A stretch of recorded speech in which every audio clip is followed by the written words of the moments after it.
내일 생일에 호건이. 호건이? 아니야? 호건이 좋게. 호건이 혹시 안 왔어요? 왔어? 여기. 여기까지 가야 돼, 내가? 조금만 나와줄래? 조금만 나와줘. 아니, 내일 생일이 아니라 내일 생일. 내일이 생일이잖아. 이거는 이길 수가 없어요. 내일 생일이야. 앞에 제 블럭이야. 나 이 영화 볼 거다. 또 가져가서 먹으면서 볼 거다. 확실해요? 확실해? 진짜? 뭘 줘야 돼? 확실히 볼 거예요? 내일 당장 봐야 돼. 인증샷 올려야 돼. 너 너무 많이 먹어. 평소에. 그러네. 유정해 줄게. 유정해 주니까. 나눠서. 네. 근데 이 영화를요 보면서 뭐 양갱도 재밌고 여러 가지 재밌었는데 제가 제일 행복했던 게 뭘까요? 설국열차 보면서 제일 행복했던 게 네? 뭐? 문 여는 게 나는 문 여는 거 그렇게 지금 내가 기분이 많았어. 내가 좋아하는 건 뭐냐면 영화 내내 눈이 나와. 너무 시원해요. 너무 시원해. 날이 덥잖아요. 영화 보기 전에 진짜 더웠는데 극장 가가지고 딱 앉아있으니까 진짜 시원하고 에어컨만 나오고 영화 내내 막 눈살 달리고 얼음 부서지고 막 이러는데 너무 기분이 시원한 거예요. 그래가지고 영화 보면 아 진짜 좋다 막 이러면서 봤는데 근데 영화 딱 끝나고 밖에 나오는 순간 어떻게 됐겠어요? 현실로 딱 들어갔습니다. 현실은 정말 너무 더운 거예요. 이번 주에 진짜 더웠어요. 네, 너무 더워가지고 정말 힘들더라고요. 몸이 지쳐 너무 더워가지고 진짜 힘들었는데 여러분들은 이 더운 날씨를 어떻게 보내고 계십니까? 혹시 나만의 뭐 더위를 이기는 방법 이런 거 있으세요? 있어요? 뭐 좀 이제 공통적인 건 이런 거 있겠죠. 일단 시원한 걸 물려 먹어야지. 네. 시원한 팥빙수, 신한선 작곡가 이런 거 보여서 미안해요. 근데 여름 음식 하면 또 팥빙수 먹으면 진짜 시원하죠. 시원한 난방비를 에어컨에서 팥빙수 아니면 냉장고에서 다 꺼낸 시원한 수박. 근데 이 수박의 조건은 뭐예요? 살짝 얼랑말랑한 그 상태. 살얼음이 살짝 질랑말랑한 그 때가 진짜 맛있죠. 수박. 그리고 요즘 많이 드시는 커피, 아이스 커피. 얼음 다 띄워가지고 한 잔 먹으면 진짜 이렇게 등에 난건 딱 들어가는 그 시원한 기분이죠. 그리고 뭐 이것저것 다 덥다 그러면은 뭐 이런 뭐 워터파크에 가서 신나게 놀다든지. 저는 못 갔어요. 이번에 한번 시간이 다음날 주일에 나오지 신나게 못하는 근데 이런 좀 평범한 방법 말고 여러분 더위를 좀 굉장히 특이한 방법이 한 가지 있어요. 알려드릴까요? 혹시 이런 방법으로 더위를 좀 치시는 분들이 있다면 혹시 있어요? 조명이 좀 넓어졌으면 좋겠다. 혹시 이런 방법으로 더위를 쫓은 경험이 있으세요? 여러분 왜 그 휴일이나 이런 거 안 합니까? 5, 6학년 때쯤 되면 그런데 가면 담요 훈련 같은 거 하잖아요. 여러분 마지막으로 담요 훈련 해본 게 혹시 언제쯤이에요? 최근은 아니시죠? 지난주 토요일날 토요화자 캠프에서 이 담요 훈련을 진짜 그냥 간단하게 해봤는데 정말 안 무섭게 했는데도 막 소리 지르고 너무 좋아하더라고요. 그래서 내년 여름에는 한번 제대로 한번 이런 걸 해봐야 되나 생각이 들었어요.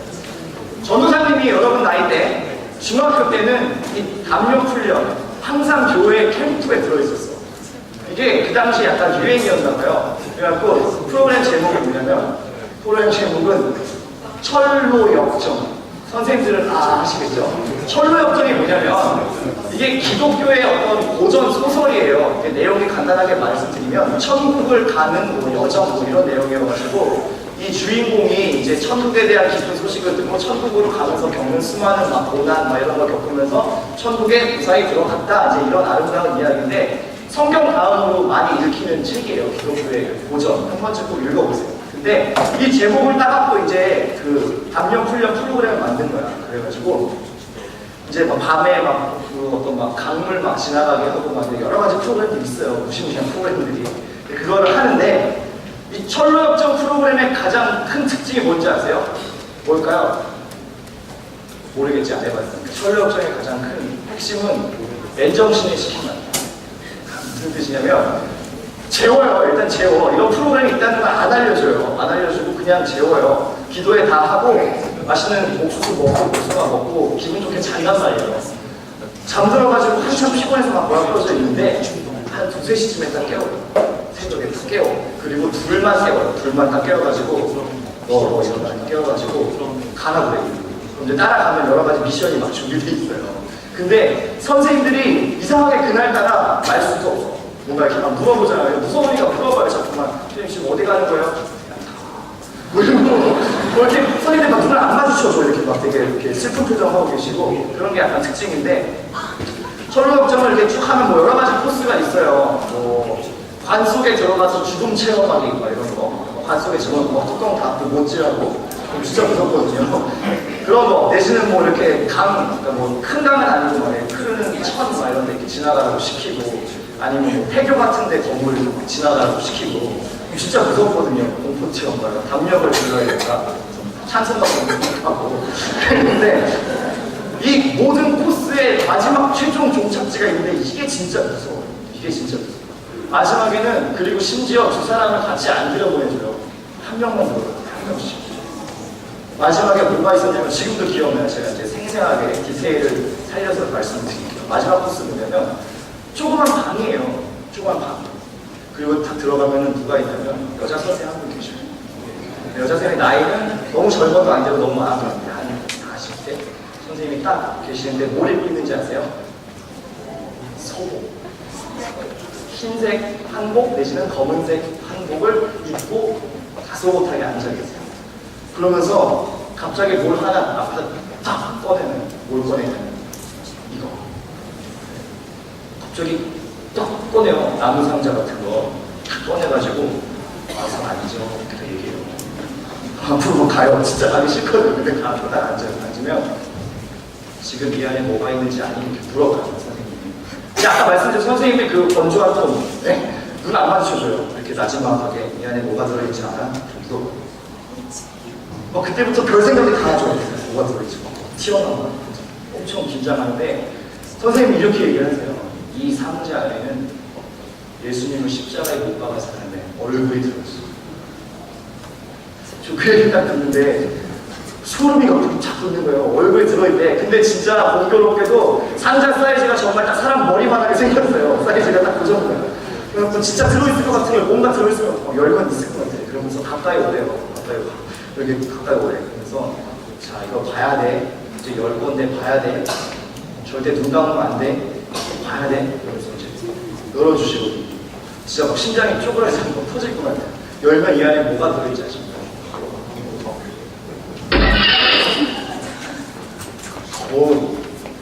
거울이 들어있어요. 여러분 이렇게 보셔도 별로 안 놀라시는데 진짜 이렇게 가까이 대고 있는데 짱! 근데 거울이 있고 내 얼굴이 이렇게 보이잖아요.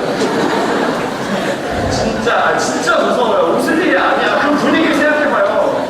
진짜 무섭다 이게. 내가 놀릴 준비가 다 돼 있어. 그 수많은 놀랄 걸 다 해가지고. 근데 진짜 이렇게 가까이 열었는데 이 앞에 있다니 완전 진짜 깜짝 놀래요. 그래가지고 진짜 지금도 기억나요. 딱 열었는데 내 얼굴이. 네? 그 가까이에서 내 얼굴이 다 있는데 진짜 무서운 거예요. 그러니까 이게 무슨 뜻이냐면 우리 모두가 죄인이기 때문에 우리가 다 예수님을 십자가에 못 박은 죄인이다. 이제 뭐 그런 걸 설명해 주시려고 그렇게 만든 연출인데 근데 문제는 이게 사실 아시겠지만 좀 이제 고전적인 방법들, 충격요법. 네?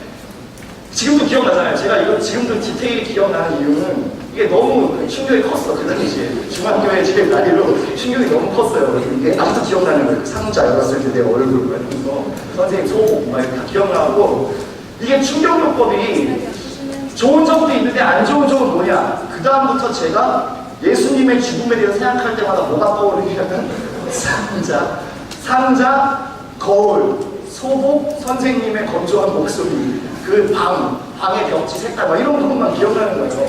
그러니까 이게 뭔가 오해를 하게 되는 거예요. 예수님의 그 십자가 사건이 우리한테 되게 그 좋은 소식이고 기쁜 소식인데 약간 그 공포체험, 비곡산장 막 이런 느낌으로 저한테 기억이 남아있는 거예요. 그래갖고 이게 언제까지 갔냐면은 제가 수련회 때 말씀드렸죠. 제가 고등학교 2학년 때 예수님을 인격적으로 만났다고. 저는 그 전까지 진짜 십자가에 대한 그 생각을 하면 약간 이런 이미지밖에 안 떠올라서 상자, 거울, 선생님 막 이런 공포체험, 강력 막 이런 거. 그래가지고 항상 예수님의 십자가를 생각하면 그런 이미지가 막 떠오르는 거예요. 무서운 거, 뭔가 막 되게 괴기스러운 그런 거, 피철철하고 무서운 거. 근데 여러분들도 한번 생각해 보세요. 여러분들도 예수님의 십자가 사건에 대해서 생각할 때 혹시 그런 것들이 먼저 떠오르지 않으십니까? 특별히 고난주간 되면 여러분들 항상 보는 영화 있죠? 뭐죠? 항상 틀어주는 안 보고 싶어도 어쩔 수 없이 보는 그 영화 패션 오브 크라이스트. 그 영화 보면 되게 좀 잔인하잖아요. 그 되게 십자가 사건에 대해서 정말 적나라하게 막 가감없이 찍었기 때문에 막 이렇게 채찍 박혀갖고 막 살 뜯어지고 이런 거 다 나오잖아요. 뼈 막 나오고.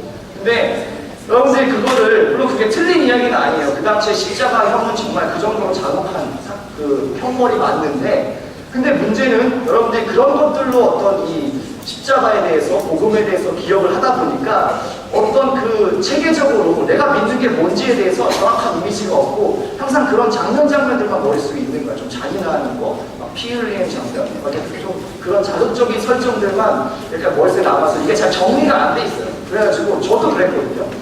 그래서 오늘 말씀을 준비하면서 그런 생각이 들었어요. 무엇을 전해야 될까? 이 얘기를 하려면 먼저 우리가 뭘 믿는지에 대해서, 우리가 믿는 신앙이 뭔지에 대해서 정확하게 좀 우리 안에 정리가 돼야 내가 다른 사람한테 얘기를 해줄 수 있을 거예요. 그쵸? 예를 들어서 이런 거예요. 소개팅을 시켜주기로 했어, 내가. 근데 얘를 불렀어. 야, 소개팅 할래? 좋지? 근데 누군데? 몰라? 몰라? 이뻐? 몰라. 여자야? 여자는 맞아. 그래? 키가 얼마나 돼? 몰라. 아니, 그럼 어디 사는 애야? 몰라. 야, 그럼 알았어. 전화번호 알려줘. 내가 알아낼게. 전화번호 몰라. 네가 알아서 만나. 근데 여러분, 웃을 일이 아니라 그런 거예요. 우리가 전도를 해야 되는데 우리가 믿는 예수님에 대해서 전혀 몰라. 소개를 해줘야 되는데 아무 정보가 없어. 그냥 네가 알아서 만나세요. 이거 너무 무책임하잖아요. 그렇죠? 그래서 우리가 오늘은요, 우리가 믿는 이 신앙에 대해서 좀 차곡차곡 좀 정리를 하자는 거예요. 우리가 교회를 오래 다녔지만 한 번쯤 잘 정리해서 우리가 딱 갖고 있으면 언제 누가 물어봐도 얘기할 수 있게끔 오늘 좀 말씀을 통해서 여러분 정리를 잘 해봤으면 좋겠습니다. 요한복음 3장 16절 그리고 17절 오늘 본문으로 잡았는데요. 여러분 이거 진짜 많이 들어보셨죠? 아마 교회 다니면서 제일 많이 봤을 거예요. 제일 많이 보고 아마 어렸을 때 한 번쯤은 암송해 봤을 것 같은 그 구절, 그렇죠? 우리 다 같이 이거 한번 같이 읽어봅시다. 시작! 하나님이 세상을 이처럼 사랑하사 독생자를 주셨으니 이는 그를 믿는 자마다 멸망하지 않고 영생을 얻게 하려 하시리라. 하나님이 그 아들을 세상에 보내신 것은 세상을 심판하려 하시니 아니요 그로 말미암아 세상이 구원을 받게 하려 하시니라. 아멘. 예, 그렇습니다. 우리가 보고 있는 이 성경 말씀을요, 그래서 압축해서 딱 한 방울로 만든다면 이 본문이 남을 거예요. 왜냐하면 이게 성경에서 이야기하고 있는 예수님의 그 모든 구원 사역의 핵심이거든요. 그래서 그렇게 어릴 때부터 외우라고 그러고 알려주고 이거 중요하다 이렇게 얘기를 했는데, 중요한 건 이게 우리가 너무 많이 듣다 보니까 이게 어떤 의미인지에 대해서 우리가 깊이 생각해 볼 그런 시간이 생각보다 별로 없었을 거예요. 그래서 여러분들 오늘 제가 이 요한복음 3장 16절과 17절에 대해서 좀 간단하게 정리를 해드릴게요. 이걸 딱 알고 있으면 어디 가서 당당하게 얘기할 수 있어. 교회에서 뭘 가르쳐주냐, 아니면 교회에서 믿는 게 뭐냐 이러고 물어보면 이렇게 딱 설명해 주면 돼요. 진짜 간단해요. 깔끔하게 네 가지로 설명을 해드릴게요. 죄에 대해서, 그리고 십자가에 대해서, 부활에 대해서, 믿음에 대해서 이 네 가지만 여러분이 잘 기억하시면 누가 물어봐도 잘 설명할 수 있고 우리의 믿음이 흔들리지 않고 굳건하게 여러분 신앙생활 하실 수 있을 겁니다. 제가 진짜 열심히 머리를 싸매면서 준비를 했어요. 첫 번째는요, 죄에 대한 거예요. 죄는 뭘까요? 죄. 교회 와서 가장 처음으로 이 마음에 그 저항이 생기는 게 아마 이 주제일 거예요. 교회에서 이렇게 얘기하죠. 모든 사람이 죄인입니다. 근데 이 얘기 들으면 여러분 어떤 기분이 드세요? 약간 억울하지 않으세요? 저는 여러분 나이 때 이 얘기 들었을 때 그런 생각이 들었어요. 내가 그렇게 죽을 만큼 심한 죄를 지을 적은 없는데, 내가 뭔가 그렇게 막 악한 짓을 한 건 없는데 모든 사람이 죄인이라고 하니까 약간 그게 되게 억울했어요. 나는 그렇지 않은데, 나는 그 정도는 아닌데, 근데 죄를 다 지었다 그러고 죄인이라고 하니까 이게 저한테 되게 부담스러운 거예요. 불편하고 약간 기분 나쁘고.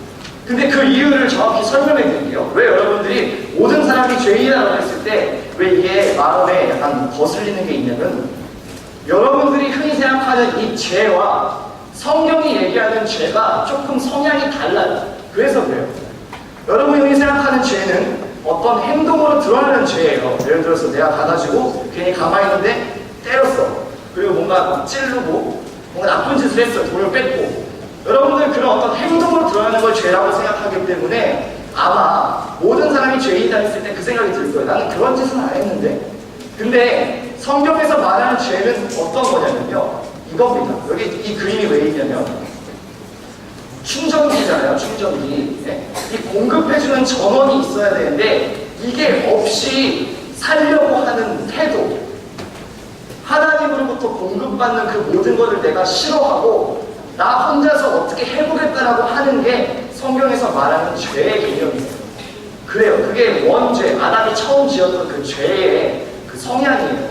아담이 그랬잖아요. 하나님께서 에덴 동산을 만들고 아담과 하와를 만들고 모든 나무와 먹을 것들을 다 놓고 함께 누리자, 함께 살자 이렇게 하나님께서 얘기하셨는데 아담이 그걸 싫어하잖아요. 뱀의 유혹에 넘어가서 뭔가 나 혼자서도 살 수 있을 것 같은 착각에 빠져서 하나님을 배신하고 혼자 살아보겠다고 그 선악과를 먹잖아요. 그러면서 그때부터 비극이 시작된 거예요. 우리는 원래 하나님이 주시는 모든 거를 공급받으면서 살게끔 만들어졌어요. 우리 원래 그렇게 만들어졌어. 근데 그거를 우리 스스로 차버리고 가출을 한 거예요. 가출을 하니까 우리가 손에 쥔 게 이거밖에 없는데 그걸 가지고 어떻게든 살아보겠다고 막 하다가 결국은 굶어 죽을 지경에 이르는 거죠. 그래서 모든 사람이 죄를 지어사는 건 그런 거예요. 누구나가 하나님 없이 살고 싶어하는 욕심이 있는 거예요. 부담스러운 거죠. 번거로운 거죠. 뭔가 간섭하는 것 같고 감시하는 것 같고 여러분 사춘기에 느끼는 그 감정 있잖아요. 부모님한테 느끼는 그런 감정. 뭔가 독립하고 싶고. 근데 그 마음이 어떤 죄의 시작이라는 거예요. 하나님 없이 살아보겠다. 살 수 있다. 그래서 결국 사람들이 어떻게 됐는지 아세요? 여러분 우리가 가진 거 가지고 뭔가 여러 가지 뭐 할 수 있는 것도 있지만 사람이 절대 해결하지 못하는 한 가지가 뭘까요? 아무도 피해갈 수 없는 것. 뭐예요? 죽음이죠. 이게 죄에 대한 마지막 결과예요. 왜냐면은 생명을 주는 건 하나님께서 주관하는 건데 그거는 우리한테 없어. 그 권한이 없어요. 근데 마치 우리가 영원히 살 수 있을 것처럼 막 했지만 결국 우리한테 없는 거 하나님이 줘야 살 수 있는 거기 때문에 우리의 그 선택의 마지막은 결국 죽음. 아무도 못 피해갔잖아요. 안 죽은 사람 있어요? 주변에 혹시? 없죠. 죄의 결과는 죽음이에요. 이거는 하나님이 갖고 있기 때문에 하나님하고 떨어졌기 때문에 죽음의 문제는 우리가 어떻게 할 수가 없는 거예요. 그래서 여러분 잘 아시는 중국의 진시황이 불로초를 그렇게 찾았잖아요. 어떻게든 안 죽고 살아보려고 돌아가셨죠. 못 참고 돌아가셨어요. 아무도 죽음에 대한 문제를 해결할 사람이 없어요. 그래서 이 죄는 결국 죽음이라는 심각한 결과를 피할 수 없게 됐습니다. 이게 죄예요. 정리하셨죠? 하나님과 떨어져 살고 싶어하는 욕심. 그게 죄의 출발. 그리고 그 끝은 결국 죽음. 왜냐하면 생명에 대한 건 우리가 권한이 없습니다. 그게 죄예요. 정리하세요. 그래서 우리한테 뭐가 필요했냐면 하나님께서는요 우리 인간의 선택을 존중해 주셨어요. 떠나갔구나. 자유의지를 주셨어요. 근데 결국 죽음으로 갈 수밖에 없는 시나리오잖아요. 근데 하나님께서는 그걸 여전히 안타까워하셨다고요. 네? 너무 보기가 안쓰러운 거예요. 너무 사랑하고 다시 돌아오고 같이 나랑 함께 살면서 그 내가 주는 좋은 것들을 누리면서 살게 하고 싶은데 인간이 그렇게 선택을 해버렸어요. 근데 너무 사랑하니까 그것도 존중해줬단 말이에요. 근데 결국 죽음으로 달려가고 있는 그 인간의 모습을 하나님이 너무 안타깝게 생각했거든요. 그래서 어떻게 하지 고민을 하셨어요. 고민을 하시다 결정하신 게 그럼 예수를 보내서 내 아들을 보내서 예수는 죄가 없으니까 이 예수한테 모든 인간의 죄를 다 짊어지은 다음에 이 아들을 죽이자. 그걸로 내가 용서를 받기로 하자. 하나님이 결정하셨습니다. 이건 어디서 나온 방법이냐면 여러분 성경책에 구약, 신약 말고 구약에 보면 그때부터 이스라엘 백성들이 드렸던 제사의 방식이에요. 혹시 아세요? 그때는 어떻게 자기 죄를 회개했냐면 내가 죄를 진 게 있어. 하나님 앞에 와갖고 그냥 오는 게 아니고 양이나 소나 비둘기 같은 이 재물을 갖고 와요. 갖고 와서 이렇게 안수에 내 손을 얹고 내 죄를 말해요. 그러면 이제 그 죄가 이 동물한테 옮겨진 거야. 그리고 그거를 다 찢어서 죽이고 태워가지고 그걸로 죄의 용서를 받은 거예요. 하나님이 정하신 방식이에요. 그렇게 함으로써 내가 용서를 하겠다. 근데 그 하나님이 정한 그 방식으로 결국 예수님한테 똑같이 그 모든 죄를 다 지워서 대신 죽이고 내가 그걸 용서하기로 했다라고 하나님이 결정하시고 예수님을 보내주셨어요. 그게 십자가의 사건이에요. 간단하죠? 그게 십자가의 사건이에요. 아무 죄가 없는 분이 그 모든 죄를 다 지고 대신 죽었어요. 그게 십자가의 사건이에요. 근데 여기서 만약에 끝났다. 여기서 끝나면 진짜 되게 허무해요. 여기서 끝나면 허무해. 왜냐면 다른 사람을 위해서 죽은 사람들은 많잖아요. 우리가 소위 위인이라고 부르는 사람들, 뭐 이순신 장군 적에게 알리지 말아서 돌아가시고, 유관순 누님 돌아가신 분들이 많은데 예수님도 그렇게 죽고 만약에 끝났다. 그러면은 아무런 의미가 없어요. 그냥 뭐 위인 중에 한 사람으로 끝날 수도 있어. 근데 부활하셨잖아요. 3일 만에 부활하셨어요. 이게 얼마나 중요한 사실인지 아세요? 3일 만에 부활했다는 건 어떤 의미냐면 그런 거예요. 번투시합 아시죠? 번투시합. 피 터지게 싸웠어. 피 터지게 싸웠는데 승부가 안 났어. 그럼 어떻게 해요? 심판이 이제 상의를 하죠. 상의하고 점수 매겨서 딱 올라오죠. 그리고 양 선수의 손을 잡잖아요. 딱 잡고 처음 코너, 홈 코너 이렇게 얘기하면서 이긴 쪽에 어떻게 해주죠? 손 딱 들어주세요. 부활은 그런 거예요. 이 죽음과 예수님의 그 생명의 싸움인데 마치 예수님이 진 것처럼 잠시 잠깐 진 것처럼 보일지 모르지만 결국은 예수님이 옳았고 예수님이 승리했다라는 것을 하나님이 직접 편들어 준 거예요.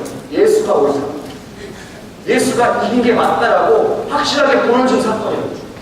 그래서 부활이 중요한 거예요. 여기서 끝났으면 아무런 의미가 없지만 이거는 생명에 관한 거기 때문에 사람이 할 수 있는 영역이 아니잖아요. 하나님이 직접 했다라는 것을 보여준 거예요. 친히 살리셔서 예수가 옳다. 내가 예수의 이 모든 방법과 이거에 대해서 내가 지원한다. 내가 보증한다. 하나님이 직접 확인해 주신 거예요. 그래서 부활이 감격적인 사건이고 놀라운 사건이에요. 그리고 또 한 가지 부활이 우리한테 큰 의미가 있는 건 뭐냐면 지난주에 말씀드렸듯이 그걸 믿는 모든 사람들도 똑같이 주님 다시 오실 때 부활할 수 있다는 그게 성경에 기록되어 있어요. 그래서 제가 말씀드렸잖아요. 저희 할머니가 돌아가셨을 때 인간적으로 좀 슬펐지만 천국을 생각하고 위로를 보냈다. 그것 때문에 그래요. 왜냐면 나중에 다시 다 우리 부활의 몸을 입고 다시 살아나고 그래서 우리는 소망이 있는 거예요. 예수님처럼 똑같이. 이게 부활의 중요한 의미예요. 마지막으로 이게 오늘의 중요한 이슈. 믿음. 그럼 우리 뭘 믿는 거예요? 뭘 믿는 거죠? 간단해요. 제가 지금까지 말씀드린 이 사실을 믿는 거예요. 우리가 죄 때문에 하나님을 떠났기 때문에 죽을 수밖에 없고 그 문제를 해결하기 위해 예수님한테 모든 죄를 다 짊어지우시고 용서해 주셨고 그리고 다시 부활하셨고 그 사실을 내가 믿는 거예요. 그게 믿음이에요. 복잡한 거 아니에요. 이 사실, 이미 나타나 있는 이 사실을 내가 믿으면 되는 거예요. 그게 믿음입니다. 교회에서 가끔 그런 얘기 많이 듣죠. 누구는 믿음이 좋아. 누구는 믿음이 안 좋아. 근데 제가 생각할 때 그 이야기는 조금 잘못됐어요. 믿음은 있고 없고의 차원이에요. 좋고 나쁘고의 차원은 아닌 것 같아요. 여러분들이 흔히 얘기하는 믿음이 좋고 나쁘다는 얘기는 오히려 성령 충만하다, 성령 충만하지 않다의 관점으로 보는 게 맞는 것 같아요. 네. 그래서 이 확신에 대해서 내가 얼마만큼 흔들림 없이 얘기할 수 있느냐, 그 성령 충만함이 있느냐, 혹은 그것이 좀 부족한 상태이냐, 그렇게 보셔야지 믿음이 좋고 나쁜 믿음 이런 건 없어요. 믿음이 있는지 없는지의 문제죠. 여러분들 이 사실을 믿고 내 입으로 얘기하고 내가 마음에 받아들이면 그 여러분 믿음이 있으신 거예요. 구원을 받으신 거라고. 예. 그거에 대해서는 확신을 가지시면 돼요. 가끔 그런 걱정하시는 분도 있더라고요. 내가 믿음이 좋았을 때는 구원을 받을 것만 같은데 현실에 돌아가서 수련회 끝나고 다시 막 현실에 돌아가서 내가 막 방탕한 생활 다시 할 때 내가 괜찮은 걸까 걱정하는 분도 있는데 구원은 취소되지 않아요. 걱정 안 하셔도 돼요. 내가 그 믿음을 가지고 확실하게 고백했으면 그걸 막 다시 네가 요즘 좀 생활이 좀 불량하니까 내가 구원을 다시 한번 좀 생각해보자. 하나님 그러시지 않습니다. 네, 믿음, 구원을 얻은 거에 대해서 취소되지 않습니다. 다만 여러분들이 구원을 얻은 이후에 계속 더욱더 성숙한 모습, 거룩하기 위해서 애쓰는 그 싸움을 하셔야죠. 네, 그 싸움을 하시면 돼요. 그래서 우리가 믿는 그 믿음은 그런 겁니다. 이 사실을 믿는 거예요. 네, 물어볼게요. 여러분 믿음 있으세요? 믿음 있으세요? 네, 아직도 약간 멍멍 하시는데 이 사실을 여러분이 마음에 받아들이고 계시면 믿음 있는 거예요. 당당하게 얘기하셔도 돼요. 믿음 있으세요? 네. 예, 믿음 있는 겁니다. 여러분 괜찮아요. 걱정하지 마세요. 정리해 드릴게요. 한 줄로 딱 요약하면 우리가 믿는 신앙은 이겁니다. 예수님께서 나의 죄를 대신해서 십자가에서 죽으셨고 다시 부활하셔서 나를 구원하셨다는 그 사실을 내가 믿습니다. 적으세요. 이거는 제가 잘 정리한 거예요. 적어놓으세요. 적어놓으시고 이게 여러분들의 신앙의 고백이에요. 이거예요. 여러분 우리가 믿는 이 기독교의 신앙의 핵심이 이거예요. 요한복음 3장 16절 17절 한 줄로 이거예요. 예수님께서 나의 죄를 위하여 십자가에 죽으셨고 다시 부활하셨고 나를 구원하셨다는 그 사실을 내가 믿습니다. 이게 우리의 믿음입니다. 이게 그 2000년 동안 우리 믿음의 선배들이 끊임없이 지키고 전해주려고 했던 그 복음의 핵심이에요. 이게 우리의 믿음입니다. 이것이 우리 기독교의 신앙입니다. 여러분 적고 싶다고 알겠어요? 적으세요. 잘 정리해 두시고 틈 날 때마다 보시고 입으로도 얘기해 보세요. 이게 내 신앙이구나. 내가 교회 다닌다는 거, 내가 예수님 믿는다는 게 이걸 믿는 거구나 라고 여러분 정확히 마음에 가지고 계셨으면 좋겠어요. 그래서 누가 물어보더라도 야 교회에서 뭘 가르쳐주냐, 예수 믿는 게 뭐냐, 죄가 뭐냐, 구원이 뭐냐 설명해 주세요. 제가 최대한 어렵지 않게 설명을 해드리려고 했었거든요. 그거 기억나시는 거 설명해 주세요. 죄는 하나님하고 떨어져서 살려고 하는 그 태도, 그게 죄야. 그리고 그건 결국 죽을 수밖에 없어. 얘기해 주시고. 그래서 예수님이 오신 거고 예수님이 우리 죄를 대신 죽으셨어요. 그리고 부활하셨기 때문에 죽음에 대해서도 승리하셨어요. 나는 그걸 믿고 있어. 얘기해 주세요, 친구한테. 내가 믿는 건 그거다. 얘기해 주시면 돼요. 한 가지 얘기만 하고 말씀 마칠게요. 제가 지금 신학 공부를 하고 있잖아요. 그래서 장로회 신학대학교라고 이제 광나루, 강변 쪽에 있는 그 학교를 다니는데 세상에 그 신대원 앞에도 뭐가 있는지 아세요? 신대원 앞에도 신천지가 포교 활동을 하고 있어요. 진짜 황당하죠. 신학생들, 이 교회에서 섬기는 그 전도사님, 목사님들을 공부하고 가르치는 그 신학교 앞에서 버젓이 신천지가 나눠주면서 좋은 소식 듣고 가세요. 그러면서 나눠준다니까요. 제가 어느 날 너무 그게 속상한 거예요. 이거 진짜 뭐지? 신학생인 거 뻔히 아는데도 줘요. 뭐야? 좋은 소식 듣고 가시죠. 속으로 너무 안타까워요. 그럼 되게 부끄러운 생각도 들어요. 우리가 너무 제대로 하지 못했구나. 그동안 우리가 믿는 복음에 대해서 우리가 정말 잘 지켜내지 못하니까 이게 왜 말도 안 되는 것들이 와가지고 자기들이 진짜라면서 이걸 내미는데 너무 화가 나는 거예요. 그 거룩한 분노가 막 치미는 거예요. 이게 뭐지? 진짜? 왜 우리가 진짜잖아요. 우리가 진짜. 우리는 진짜를 갖고 있어요. 진리를 갖고 있는데 우리가 그걸 못 지켜내니까 다른 사람들이 자기가 진짜인 것처럼 행세를 한다니까요. 너무 막 속이 상했어요. 그러면서 여러분한테 이거를 꼭 잘 정리해서 알려주고 싶었어요. 여러분들도 솔직히 말해서 학교 가서 나 교회 다니라고 당당하게 말하지 못하는 친구도 있을 거예요. 저도 그랬었어요. 밥 먹을 때 기도하면 진짜 빨리 하고 1초 만에 빨리 하고 밥 먹고 막 누가 교회 얘기하면 약간 아닌 것처럼 이렇게 안 끼어들고 싶고 저도 좀 그랬었다니까요. 근데 여러분들 더 쉽지 않죠. 그렇죠? 예, 더 쉽지 않은 환경에 살고 있는 거 잘 알고 있어요. 근데 저는 여러분들을 바라보면서 어떤 한 가지 소망이 있냐면 여러분들이 좀 당당한 기독교인 됐으면 좋겠어요. 좀 통나는 그리스도인 됐으면 좋겠어요. 예, 어디 가서 내가 교회 다니다 말도 못하고 어디 가서 내가 예수 믿는다고 말도 못하는 그런 기독교인 말고 어디에 있든지 내가 교회 다니는 거, 내가 믿는 예수님에 대해서 좀 당당할 수 있는 사람이었으면 좋겠어요. 좀 그런 바람으로 설교를 준비했고요. 제가 조금은 어려울지 모르지만 오늘은 개그코드 다 빼고 빠빠빠 이런 거 안 주고 오늘은 제가 그래서 정말 순수하게 이 얘기 좀 집중하려고 했었어요. 왜냐면 여러분들 이게 진짜 중요하거든요. 잘 정리해서 가지고 있었으면 좋겠거든요. 이 신앙 고백만 잘 붙들고 있으면 여러분들 평생 사는 동안에 어떤 뭐 이단이나 여러 속이는 거나 다른 것들이 와도 여러분들이 정확하게 얘기하시면 돼요. 내가 이거 믿는다. 내가 믿는 건 이거다. 그리고 이거랑 다른 얘기하는 거에 대해서는 여러분들이 조심하시면 돼요. 그래서 이렇게 열심히 얘기합니다. 그게 저의 사명인 것 같아요. 네? 제가 생각해보니까 전도사잖아요. 전도사. 여러분들을 잘 전하고 네? 이 도를, 진리를 잘 전하면 되는 거예요. 여러분들. 그게 제 사명이에요. 그래서 제가 여기 있는 거구나 세상 생각했어요. 이걸 알려주려고. 복음에 대해서, 예수님에 대해서, 십자가에 대해서 정확하게 알려주고 여러분들이 건강한 신앙인으로, 바른 기독교인으로 잘 자랄 수 있게 도와주기 위해서 제가 여기 있고 선생님이 여기 계시구나라는 거를 제가 새삼 생각했어요. 여러분, 우리 부끄러운 기독교인 되지 맙시다. 어디 가서 교회 다닌다는 얘기 못하는 그런 부끄러운, 누가 물어봤을 때 너 네가 믿는 게 뭐냐? 글쎄, 내 입으로 잘 말할 수 없는 그런 신앙생활 하지 말고 우리 다시 한번 좀 마음을 잘 정리해서 정말 내가 믿는 게 뭔지 정확하게 얘기할 수 있고 누가 물어봤을 때 당당하게 알려줄 수 있는 그런 기독교인이 됐으면 좋겠어요. 여러분들이 이 다음 세대의 이 한국을 대표하는 기독교인들이잖아요. 크리스찬이잖아요. 그걸 알려줄 책임이 저한테 있고 여러분들은 그걸 잘 정리하셔서 또 누군가에게 전해줄 책임이 있어요. 그래서 좀 장황하지만 이렇게 이야기를 나눴습니다. 여러분 당당한 기독교인 됩시다. 내가 뭘 믿는지 뭘 전해야 되는지 정확하게 알고 있는 사람이 됩시다. 우리 마지막으로 이거 한 번만 읽고 한 번만 읽고 같이 기도했으면 좋겠어요. 우리가 무엇을 믿는지 한 번 다시 고백하며 정리하도록 하겠습니다. 시작.